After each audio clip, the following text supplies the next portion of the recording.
This video is about lessons I learned while painting my version of Venus.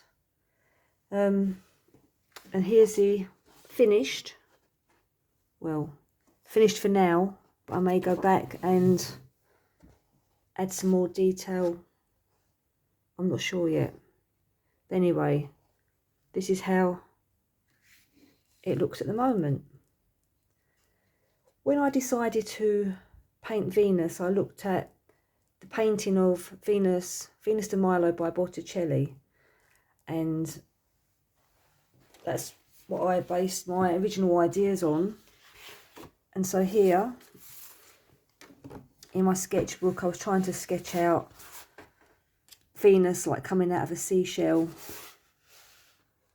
and then I thought, well, I might draw her the other way round. Don't know if you can see that very clear, like pencil drawing. And then I thought, well, she could be sitting down in a shell, and then I had another version of her sitting down in a shell. And then after that, I did another drawing of her with some additional information from some research I did. For example, Venus is the same as Aphrodite, it's the same person. Roman is Venus, the Greek is Aphrodite. And she's also known as Cytherea. That's another name she's given. She was blown by the winds from the west, from Greece to Cyprus. And she's said to have sprung from the foam of the sea, born in springtime. In Botticelli's Venus painting, she had violets, roses, I think daisies, buttercups in the picture. Myrtle is her tree, dove is her bird, and she's also represented by sparrow and swan.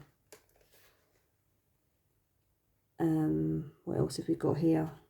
She represents love and beauty, laughter, springtime, orange blossom, etc, etc. Anyway, so I had that to work from, but then I discarded most of that information and just come up with this, because for me it's about shapes. My art is all about the shapes, and that's what I love. So I wanted to make the waves in her hair reflect the waves in the sea.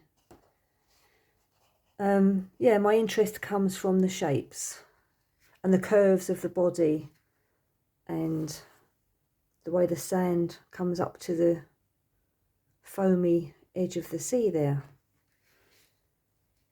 So when I did this painting, I should say, I've decided this year to use this paper here for this type of painting. This Fabriano Academia natural grain, 113 pound paper, 240 grams per square metre. So that's the paper I'm using. And the paints I'm using are these Liquitex Professional Acrylic Gouache. This is the first time I've used these particular brands of paints, and I'm quite pleased with them. One of the lessons I've learned using gouache is that although this is one layer of paint and it gives good coverage, I really need to go back and go over some areas again. Yeah, so I need to layer up a bit more and not just do one layer and then that's it. Also, I use these paintbrushes for this painting, which are far too small for coverage. So when you're working on an area like this, for example, that's a lot of area to cover with a small brush. So I think I need to invest in some larger brushes or make the areas smaller that I want to paint. these aren't the best quality brushes either. And I was trying to use these for detail. So although they're small, they're not small enough, for example, for going around here, that you may have seen in my previous video. I was showing that I was painting around here. But it was a bit patchy, and I like it to be much more defined when I'm outlining a shape. So then what I did was I used these Faber-Castell Polychromos colour pencils to go around the edge of the waves. Well, to go around the edge of everything really. I just use these pencils, where in the past I probably would have used a fine liner pen. I wanted a softer effect of a pencil on this occasion. Now, something else I did was I didn't have a proper palette for mixing these paints up, so I used tracing paper, which isn't probably the best thing to use, but that's what I had to hand. But I do need to invest in some proper palette paper, the type that you tear off once you've used it, like a paper pad. Anyway, but this won't go to waste, because I'm probably going to do a collage of Venus next. I don't think I will collage over this one. I think I'll leave that as it is for now. I might go back to it in I don't know, a week or so and think, well, do I need to add anything more to it, or shall I just leave it as it is?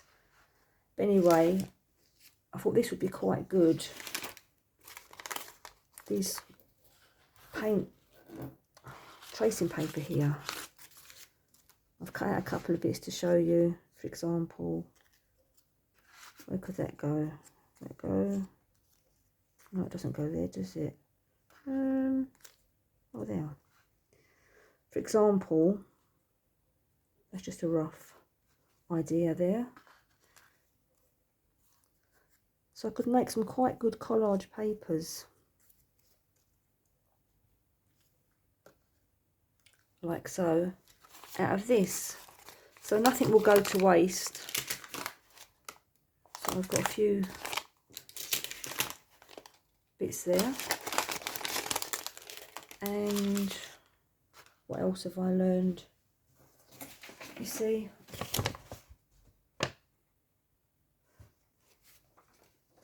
I think that's it. I think that's mainly what I wanted to, the message I wanted to get across to you. So it's just a case of, I'm using this paper, these Liquitex acrylic wash paints, and Faber-Castell Polychromos colour pencils, and these tracing paper can be used as collage papers. And next time I need to invest in some bigger brushes.